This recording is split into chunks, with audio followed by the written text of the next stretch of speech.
Hi, this is Scott Garibay, and today I'm going to be talking about Invisible Sun. What happened to Invisible Sun? Well, first let me define what Invisible Sun is. Invisible Sun is Monte Cook Games' very, very unique tabletop role-playing game. Monte Cook is famous from his work on Dungeons & Dragons 3rd edition, his incompleted work on Dungeons & Dragons 5th edition, Malhavoc Press, his work on Malhavoc Press, and many, many other tabletop role-playing games. His work on Patolis. He's a titan within the industry. All right, so Invisible Sun is a big, big swing. It's a big experiment that Monte Cook took with his company, Monte Cook Games. Invisible Sun specifically is a tabletop role-playing game that has more physical accoutrements than any other tabletop role-playing game ever created. It has a board, like a board game. It has multiple decks of cards. It has custom tokens. It has custom dice. It has multiple printed books. It has a special box, which is called the Black Cube. All of this, it has statues in it, small figurines. This game is really like no other tabletop role-playing game before it. It is unique. There are other tabletop role-playing games that approach what was attempted with Invisible Sun, but it is truly unique, okay? So, the other thing is, this game retailed for $243. It very well could be termed a luxury tabletop role-playing game. And it was an experiment to see what is the limits of, in my opinion, right? What is the limits of how many physical accoutrements you can attach to a tabletop role-playing game, and there's still going to be a healthy, robust market for that game, okay? So, the question, now the reason why we're talking about this now is Invisible Sun is launched. It has been given to, it was Kickstarter. Here's the Kickstarter numbers. It made $660,000, and it had 1,840 backers. The average backer gave $350. So one of the things that the Kickstarter for Invisible Sun did was it actually created a situation where the backers were essentially purchasing a video game console. $350 is about what you would pay for a PS4, for a Switch, for an Xbox One. So that's something really unique, right? Is that Monte Cook Games actually created a situation where the average Kickstarter backer was giving the same amount of money that a video game, a video gamer would pay for an entire console. That is unprecedented. I don't think that's ever happened before in the entirety of games, right? But in some ways, the experiment is the results from the experiment, the initial results, at minimum, the initial results of the experiment are back, right? All right, so let's talk about what happened. So, one, is $660,000 on a Kickstarter good, right? By the way, everything in this is all my opinion. This is my analysis of what has happened with Invisible Sun. Me looking at the data and saying what my opinion is on what has happened, okay?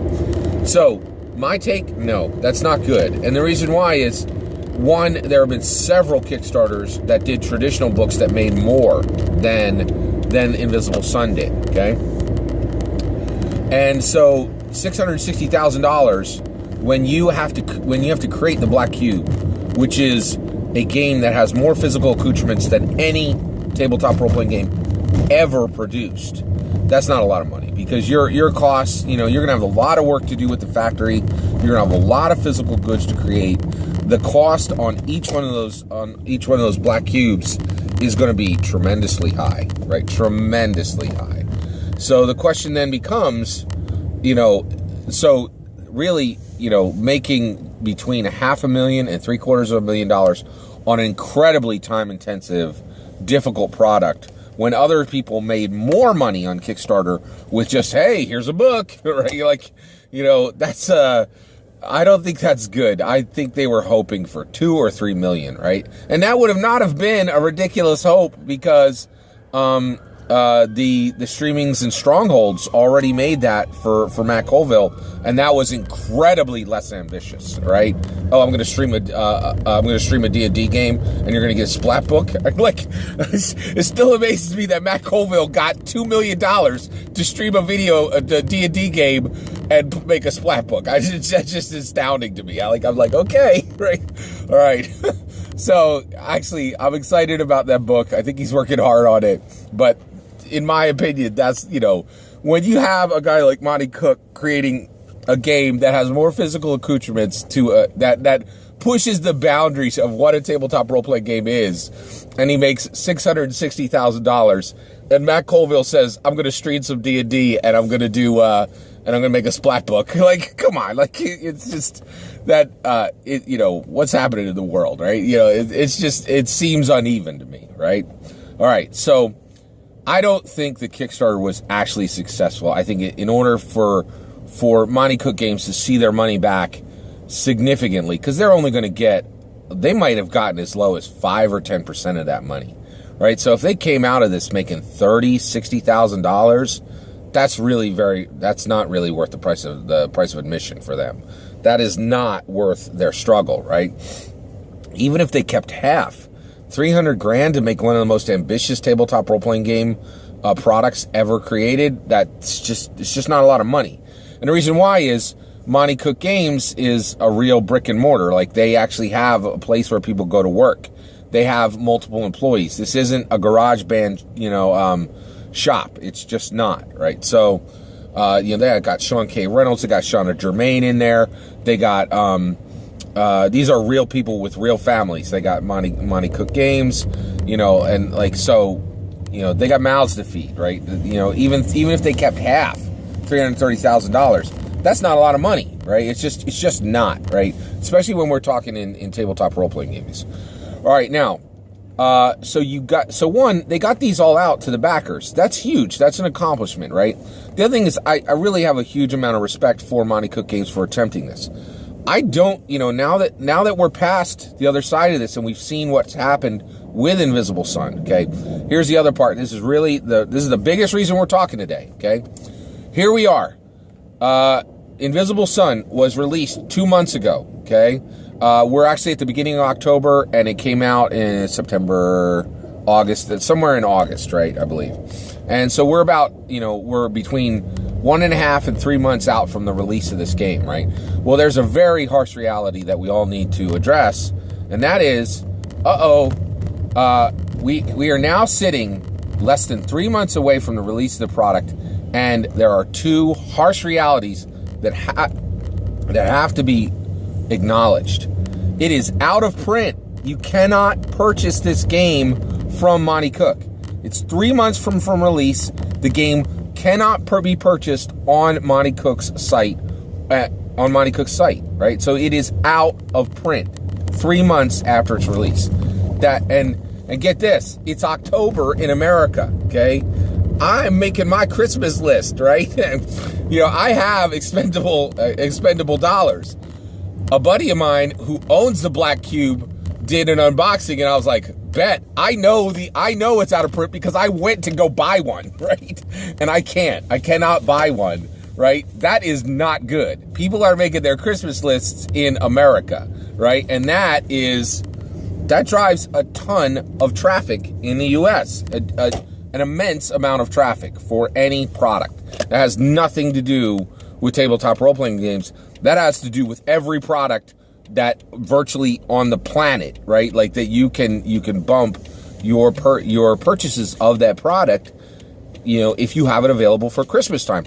In America, there are entire businesses, they call it Black Friday for a reason. You can go red for the entire year and go black just off of what you make between Black Friday and Christmas, right? The importance of the Christmas market is incredibly important in America, and Invisible Sun is an American product, right?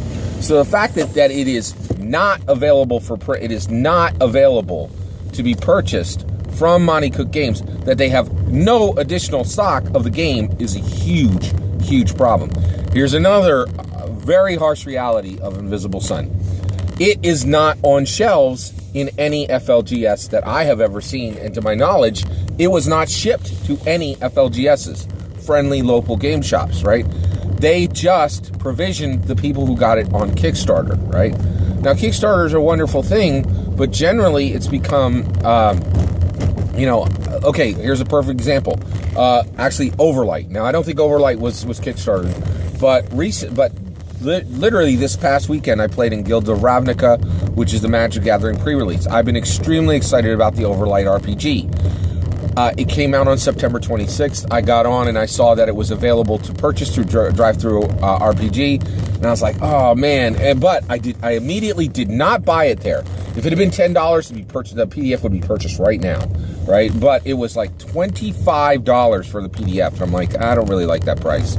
I went to my friendly local game shop, and I said, hey, do you guys have, and this was on like September 29th, 3 days after release. And I said to the shop owner, hey, do you have Overlight? I looked on the shelf and I didn't see it. And he looked in his inventory on the computer and he said, we do have it.